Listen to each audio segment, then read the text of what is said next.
Olá, estudantes! Na aula de hoje, eu vim trazer a correção dos exercícios de logaritmo da página 159, mas antes da gente começar essa correção, eu quero falar um pouco sobre o que é o logaritmo, a definição e a condição para que o logaritmo exista.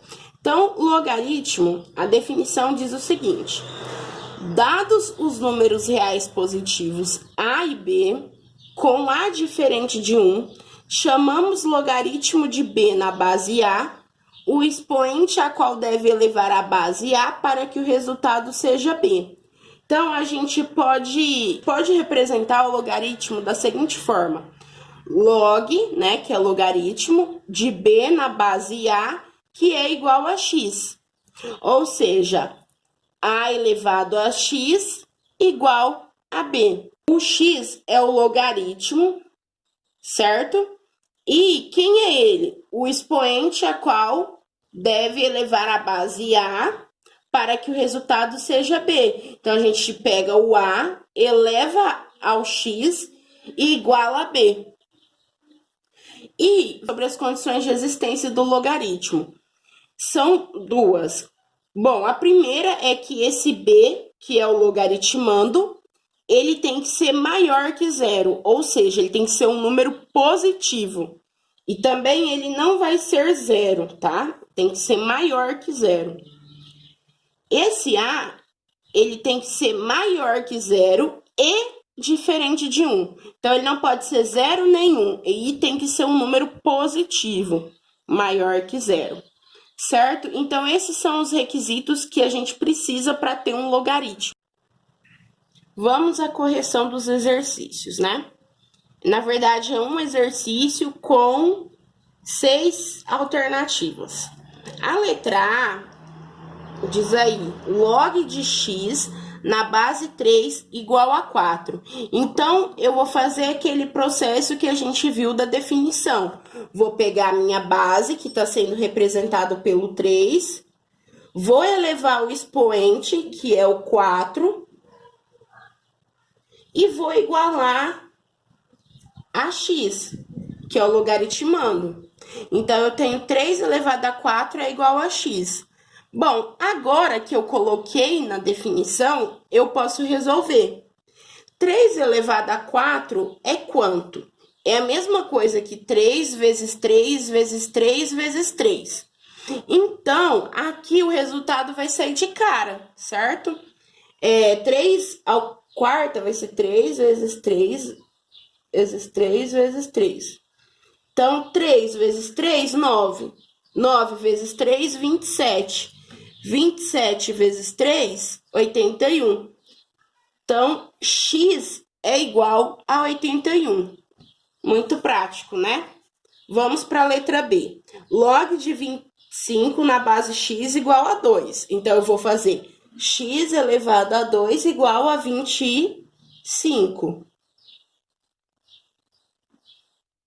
Bom, aqui eu já vou ter que trabalhar de uma forma diferente, porque eu não sei que número... Aliás, a gente até sabe, né? Que número elevado a 2 é 25.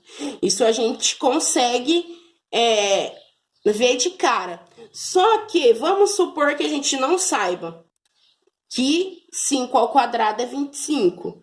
Então, o que a gente faz? A gente fatora esse 25,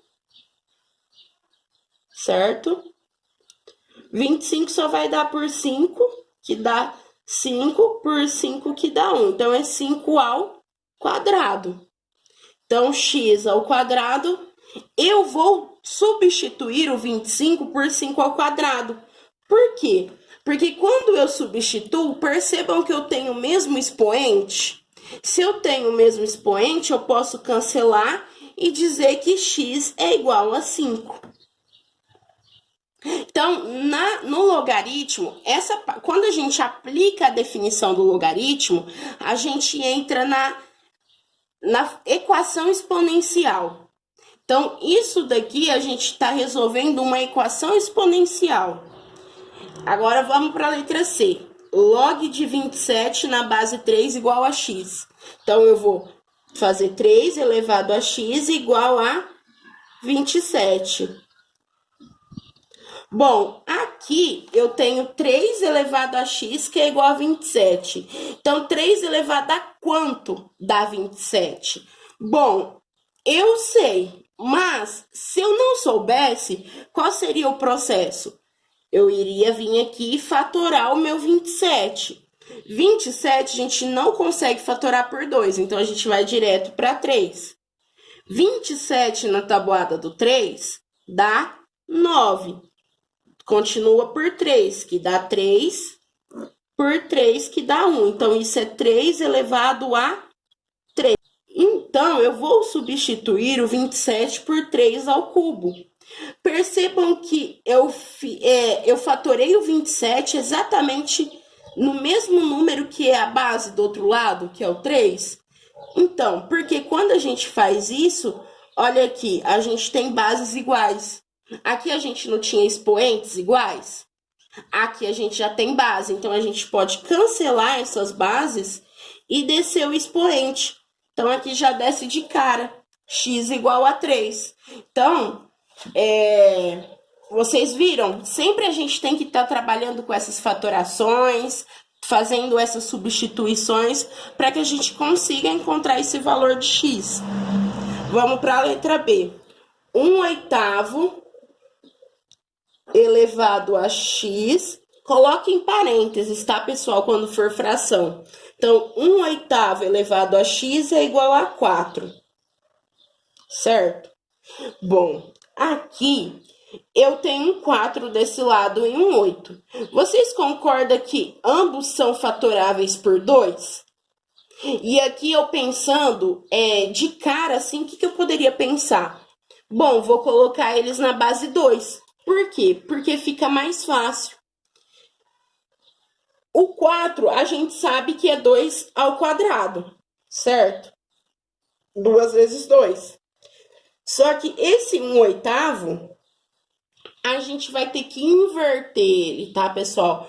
Por que inverter? Porque quando vocês inverterem, vocês conseguem deixar todo mundo na mesma base. Porque se eu fatoro só o 8 aqui, vou até fazer. Fatorando o 8 aqui do lado, a gente vai ter 8 por 2 dá 4, por 2, 2, por 2, 1. Então, 8 é 2 ao cubo. Vou substituir esse 8 por 2 ao cubo. E esse 4 por 2 ao quadrado. Percebam que o 2 ele não está em cima, então eu não posso... Isso aqui não é igual a isso aqui. Meio é diferente de 2. Então, para que eu tenha os 2 aqui, eu preciso inverter essa fração. E quando eu inverto a fração, o que acontece com o expoente? Ele troca o sinal. Então, eu vou subir o 2 para cima e vou passar o 1 para baixo. Vai ficar 2 sobre 1 elevado a 3, né? Menos 3, porque subiu, elevado a x igual a 2 ao quadrado. 2 dividido por 1 é 2. Então, eu mantenho 2. Vou fazer aqui do lado. Então, 2. Agora, menos 3 eu vou multiplicar pelo x. Então, menos 3 vezes x, menos 3x, igual a 2 elevado a 2. Percebam que eu trabalhei de forma que ficasse igual às bases. Agora que elas são iguais, eu posso cancelar. Então, eu vou ter o quê? Que menos 3x é igual a 2. Agora, o que está multiplicando passa dividindo. X vai ser igual a 2 dividido por menos 3. Ou seja, x é igual a menos 2/3. Agora, vamos para a letra E. A letra E é uma que a gente está trabalhando com 10, com base 10, né? Então, a gente pega o 10, eleva ao x igual a 1 sobre 10.000. Então, 10 elevado a x é igual a 1 sobre 10.000, certo? Uma regrinha muito importante quando a gente está trabalhando com potência de 10, que é o seguinte: quando a gente quer fatorar um número que está na base 10, a gente basta pôr o 10 elevado à quantidade de zeros que esse número tem. Por exemplo, aqui é 10 mil, então eu tenho 1, 2, 3, 4 zeros. Eu vou substituir isso daqui por 10 elevado a 4. Então, eu vou ter 1 sobre 10 elevado a 4. Vocês concordam que 10 é diferente de 1 sobre 10? Então, o que eu vou ter que fazer? A mesma coisa que eu fiz no exercício anterior. Eu vou ter que inverter esse 10, jogar ele para cima, porque aí eu vou ter bases iguais. Então, quando eu faço esse processo de inverter, o meu expoente troca o sinal. Então, eu vou ter 10 elevado a x igual a 10 elevado a menos 4. Agora sim, aí a gente nem precisa pôr 1 embaixo, tá? Porque 10 dividido por 1 é 10. Então, fica 10 elevado a menos 4, bases iguais eu cancelo, desce os meus expoentes. X é igual a menos 4, certo? Na letra F, nós temos uma raiz. Bom, nesse caso aqui, a gente vai fazer, primeiro, aplicar a definição, né, de logaritmo. Então, 7 elevado a x é igual a raiz de 2.401. Então, 7 elevado a x é igual a raiz de 2.401, certo? Só que se vocês fizerem essa raiz aqui, ó, na calculadora, vocês vão ver que ela dá 49 vezes 49. Então, a gente substitui a raiz por 49. 7 elevado a x é igual a 49. 7 elevado a que número dá 49? A gente consegue, né, descobrir isso de cara. Mas, se a gente não soubesse, a gente fatoraria, né? Fatorando 49, ele só dá por 7, tá, gente? Não dá por 2, não dá por 3, não dá por 5. Por 7, então seria 49 por 7, 7, por 7, 1. Então, isso é 7 ao quadrado, ou 7 vezes 7. Então, a gente substitui o 49 por 7 ao quadrado. Por quê? Porque aí a gente tem bases iguais. Tendo bases iguais, a gente cancela e desce o nosso expoente, x igual a 2.